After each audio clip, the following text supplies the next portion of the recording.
주간의 행간 시사평론가 김성환 씨, 오늘은 전화로 연결이 되어 있습니다. 김성환 씨, 안녕하세요. 네, 안녕하세요. 예, 오늘 행간에서 뭘 좀 다뤄볼까요? 문재인 대통령이 G20 정상회의를 마치고 독일에서 귀국을 하지 않았습니까? 예. 예, 미국에서 트럼프 대통령과 정상회담을 한 일정까지 합치면 7박 11일의 외교 강행군을 이어간 셈인데요. 예. 그런데 문재인 대통령 이 미국과 독일 방문 동선을 자세히 살펴보면 숨겨진 문화 코드를 발견할 수가 있습니다. 문화 코드? 네, 문재인 대통령의 해외 순방 숨겨진 문화 코드, 이 뉴스의 행간을 좀 살펴볼까 합니다.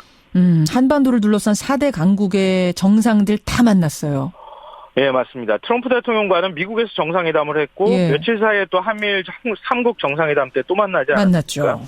아베 일본 총리, 시진핑 중국 국가주석, 푸틴 러시아 대통령과도 별도 회담을 했고요. 예. 또 G20 회의 직후 주재국인 메르켈 총리와 만나기도 하고 모디 인도 총리, 마크롱 프랑스 대통령, 트리도 캐나다 총리 이렇게 해서 모두 9명의 정상과 양자 정상회담을 했습니다. 예. 11일이랑 그리 길지 않은 기간 동안 국정농단 사태로 발생한 외교 공백을 메웠다 이런 평가를 받고 있는데요. 하지만 북한 제재에 반대 목소리를 낸 중국과 러시아, 또 일본군 위안부 문제로 삐걱거린 한일 관계를 어떻게 할 것이냐, 또 내치 문제, 또 국민의당과의 갈등, 송영무 국방, 조대엽 노동부 장관 임명 문제로 위기에 빠진 야당과의 협치 문제, 이거 어떻게 풀 것이냐, 이건 그렇죠. 또 숙제로 남은 상황입니다. 예. 근데 문재인 대통령의 해외 순방을 숨겨진 문화 코드로 보자 그러셨잖아요? 네네. 이건 무슨 말씀이세요? 이게 오늘의 첫 번째 행간인데요. 국제시장 루트를 따라갔다입니다. 국제시장이라니 무슨 말씀? 부산의 국제시장? 예, 그렇죠. 영화 국제시장 혹시 보셨나요? 저 봤습니다. 예. 6.25 흥남철수에서부터 광부, 이 간호사 파독, 월남전 파병까지 한국전쟁을 겪은 산업화 세대를 다룬 이야기잖아요. 그렇죠. 예. 네, 문 대통령의 문화외교 동선이 이 국제시장 영화 문화 코드와 일치했다, 이런 얘기입니다. 그렇게 되던가요? 네, 방미 첫 일정이 어디였었죠?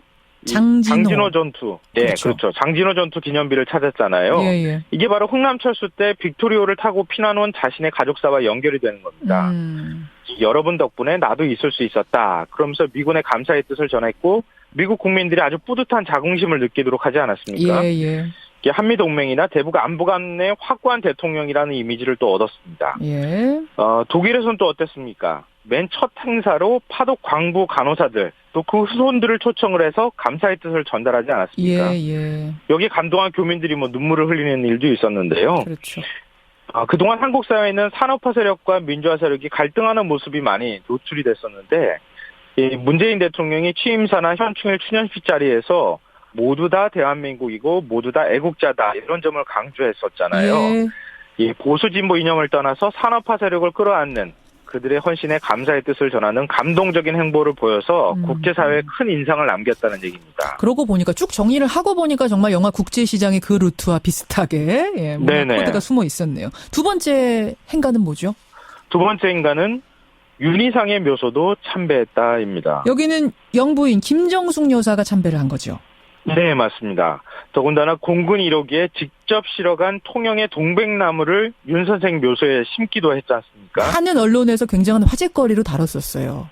그런데 이게 화제거리가 아니라 정치적으로 상당히 의미심장한 사건이었다는 겁니다. 윤 선생은 아시다시피 음악 천재라는 소리를 들었던 세계적인 음악가 아니겠습니까? 그렇죠. 그렇지만 1967년 동베를린 사건, 일명 동백님 사건으로 간첩 혐의를 받고 국내로 강제 송환돼서 사형까지 선고받은 적이 있습니다. 예. 이 세계적인 음악거장 190여 명의 촉구와 국제사회의 노력으로 2년 만에 이제 풀려났는데요. 그렇죠.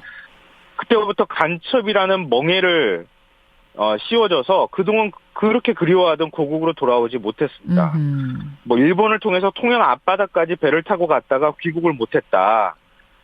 또 문민정부 시절에 귀국을 추진했지만 보수단체의 반대로 끝내 베를린에서 숨을 거두지 않았습니다. 고국에 못 왔습니다. 예. 네.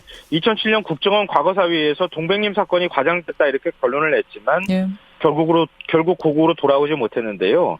김정숙 여사의 참배는 이 금지된 시대와의 단절, 핍박받은 윤희상 선생에 대한 위로와 화해를 의미한다는 겁니다. 그래요. 단순히 화제거리 정도가 아닌 정치적인 의미가 있었다. 세 번째 행간은 뭔가요?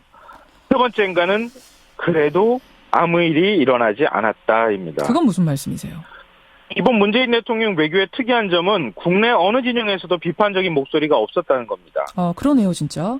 네, 예전 같으면 진보 대통령이 장진호 전투기념비 찾았다. 네. 그러면 틀림없이 미국이 너무 아부하는 거 아니냐 이런 목소리가 나왔을 겁니다.